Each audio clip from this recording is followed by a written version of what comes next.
Transitive verb అంటే తెలుగులో సకర్మక క్రియ అని అర్థం. వాక్యాల యొక్క నిర్మాణాలు చాలా రకాలుగా ఉంటాయి. దీంట్లో ఒక వాక్య నిర్మాణము లేక స్ట్రక్చర్ ఏంటంటే subject, verb, object, SVO pattern ఒకటి ఉంటుంది. సో ఎస్విఓ ప్యాటర్న్ కనుక ఒక వాక్యం ఉన్నట్లయితే దాంట్లో ఉండేటటువంటి వెర్బ్ ఏదైతే ఉంటుందో దాన్ని ట్రాన్సిటివ్ వెర్బ్ అంటారు. జనరల్గా ఒక వెర్బ్ ఉన్నప్పుడు ఆ వెర్బ్ ఎవరైతే చేస్తున్నారో, ఏదైతే చేస్తుందో ఆ పనిని అది సబ్జెక్ట్ ఇండికేట్ చేస్తుంది. ఈ వెర్బ్ను ఎవరైతే రిసీవ్ చేసుకుంటారో, ఏదైతే రిసీవ్ చేసుకుంటుందో దాన్ని మనం ఏమంటామంటే ఆబ్జెక్ట్ అని అంటాము. For example, he played cricket. దీంట్లో అతడు క్రికెట్ ఆడాడు. అతడు అనేది ఇక్కడ సబ్జెక్టు, అంటే ఎవరు ఆడారు అనేటటువంటి ప్రశ్న వేసుకున్నప్పుడు అతడు ఆడాడు, అతడు సబ్జెక్టు. ప్లేయిడ్ అనేది ఆడాడు, ఇది ఒక వెర్బ్ యొక్క ఒక రూపం, వెర్బ్ యొక్క పాస్ట్ రూపం ఇది. ఇకపోతే అతడు ఏమి ఆడాడు అంటే క్రికెట్ ఆడాడు, అంటే ఈ వెర్బ్ను రిసీవ్ చేసుకునేటటువంటి ఒక పదము ఆబ్జెక్ట్ ఇక్కడ ఉంది. ఇలా ఉన్నప్పుడు ఈ ప్లేయిడ్ ఏమవుతుందంటే ట్రాన్సిటివ్ వెర్బ్ అవుతుంది. అలాగే ఐ రెడ్ ఏ బుక్ అని ఉందనుకోండి. ఐ రెడ్ ఏ బుక్ అంటే నేను ఒక పుస్తకాన్ని చదివాను.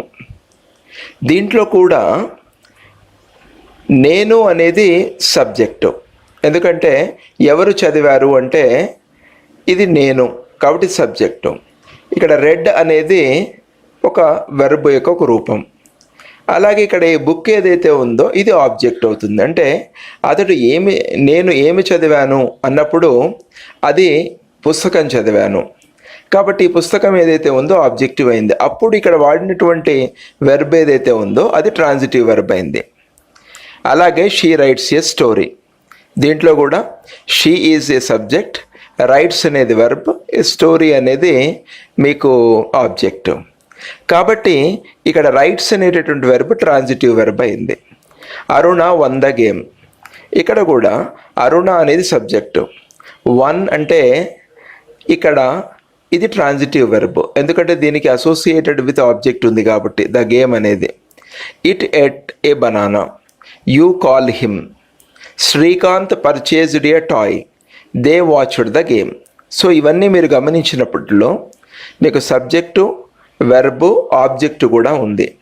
సో ఎప్పుడైతే మీకు ఆబ్జెక్టుతో కూడినటువంటి మీకు వెర్బ్ ఉంటుందో దాన్ని ట్రాన్సిటివ్ వెర్బ్ అంటారు.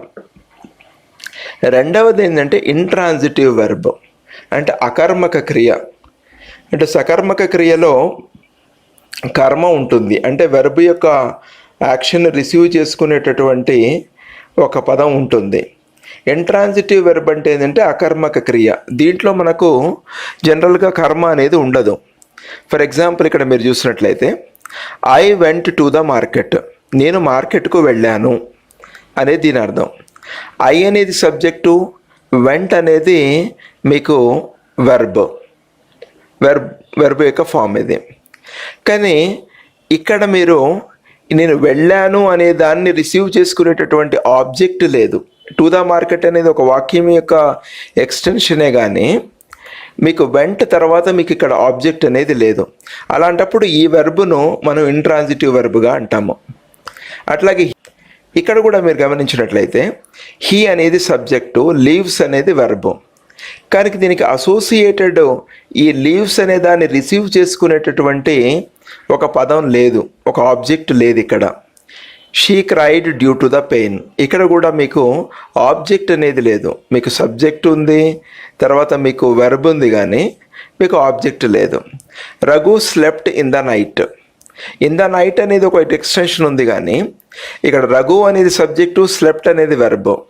దే లాఫ్ట్, ఇక్కడ కూడా మీరు గమనించినట్లయితే మీకు సబ్జెక్ట్ ఉంది, వెర్బ్ కూడా ఉంది, కానీ మీకు ఆబ్జెక్ట్ అనేది లేదు. అప్పుడు ఈ లాఫ్ట్ అనేటటువంటి వెర్బ్ ఇంట్రాన్సిటివ్ వెర్బ్ కింద వస్తుంది. Sushma walked very slowly. Sushma చాలా నెమ్మదిగా నడిచింది.